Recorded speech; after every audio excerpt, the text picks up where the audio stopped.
জুলাই আগস্টে ছাত্র জনতার ওপর আওয়ামী লীগ পরিকল্পিত হত্যাকাণ্ড চালিয়েছে প্রতিবেদনে তুলে ধরেছেন জাতিসংঘের মানবাধিকার বিষয়ক হাই কমিশনার ভলকার তুর্ক।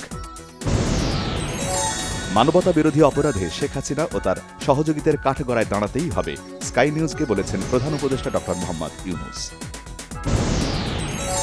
দেশের লাখো শ্রমিকের জীবনমান উন্নয়নে শ্রম আইনকে আন্তর্জাতিক মানের সঙ্গে সামঞ্জস্যপূর্ণ করতে প্রধান উপদেষ্টা ড. মোহাম্মদ ইউনূসের নির্দেশ।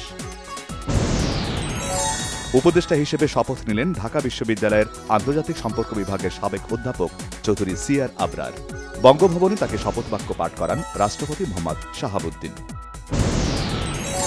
শিক্ষার উন্নয়নে অংশীজনদের সাথে নিয়ে কাজ করতে চান নবনিযুক্ত শিক্ষা উপদেষ্টা। এমপিওভুক্ত শিক্ষকদের বেতন বাড়ানোর ইঙ্গিত এ মন্ত্রণালয়ের বিদায়ী উপদেষ্টা ড. ওয়াহিদ উদ্দিন মাহমুদের।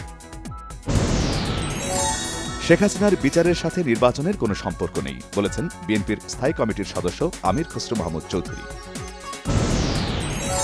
প্রায় ২০০ কোটি টাকা লুকিয়ে রাখা হয়েছে এইচটি ইমামের ছেলে তানভীর ইমামের বাড়িতে। এমন খবরে রাজধানীর একটি বাড়িতে হামলা ও লুটপাট চালিয়েছে দুর্বৃত্তরা। সাবেক ২ মার্কিন রাষ্ট্রদূত উইলিয়াম বি মাইলাম ও জন ড্যানিলোভিচ আন্তর্জাতিক অপরাধ ট্রাইব্যুনাল পরিদর্শন করেছেন। জিনিসপত্রের দাম আগের বছরের চেয়ে বাড়েনি মন্তব্য করে অর্থ উপদেষ্টা ড. সালাউদ্দিন আহমেদ জানিয়েছেন, বর্তমান বাজার ব্যবস্থাপনা নিয়ে সন্তুষ্ট তিনি। পদ্মা সেতুর ভূমি অধিগ্রহণে দুর্নীতির অভিযোগে ২৩ জনের বিরুদ্ধে দুদকের মামলা। সাবেক মন্ত্রী গোলাম দস্তগীর গাজী এবং তার স্ত্রীর বিরুদ্ধে ২৮৮ কোটি টাকার সন্দেহজনক লেনদেনের অভিযোগে ২ মামলা। পুঁজিবাজার নিয়ন্ত্রক সংস্থা বিএসইসির চেয়ারম্যান খন্দকার রাশেদ মাকসুদের পদত্যাগের দাবিতে বিক্ষোভ করেছেন কর্মকর্তা কর্মচারীরা। জাতীয় রাজস্ব board NBR chairman Abdur Rahman Khan জানিয়েছেন, বৈষম্যহীন বাংলাদেশে করের বৈষম্য দূর করা হবে।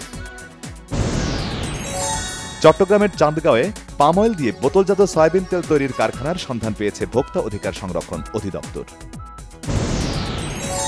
নদী দখল ও দূষণকারীদের নির্বাচনে অযোগ্য ঘোষণার দাবি জানিয়েছেন human rights and peace for Bangladesh ERPB. Decentralised Bangladesh গড়া এবং ঢাকা বিশ্ববিদ্যালয় কেন্দ্রিকতার প্রতিবাদে রাজশাহী বিশ্ববিদ্যালয় এলাকায় শিক্ষার্থীদের রেললাইন অবরোধ। বাহারি পোশাকে সেজেছে রাজধানীর বিপণী বিতানগুলো। ভিড় এড়াতে আগেভাগে কেনাকাটা সেরে নিচ্ছেন অনেকে।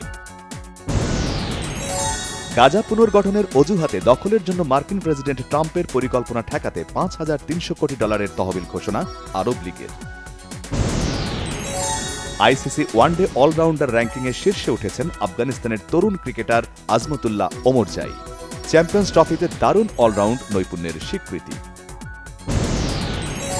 নিজেদের ঘরোয়া লিগে দারুণ সময় কাটাতে থাকা লিভারপুল এবং বার্সেলোনা আজ উয়েফা চ্যাম্পিয়ন্স লিগে শেষ ১৬র লড়াইয়ে নামবে। মৌসুমীর নানির আগ্রহেই ওমর সানির সাথে বিয়ে হয় মৌসুমীর। ১৯৯৫ সালের ৪ মার্চ তাদের বিয়ে হয়, তবে দু পরিবারের সম্মতিতে বিষয়টি কিছুদিন গোপন রাখা হয়।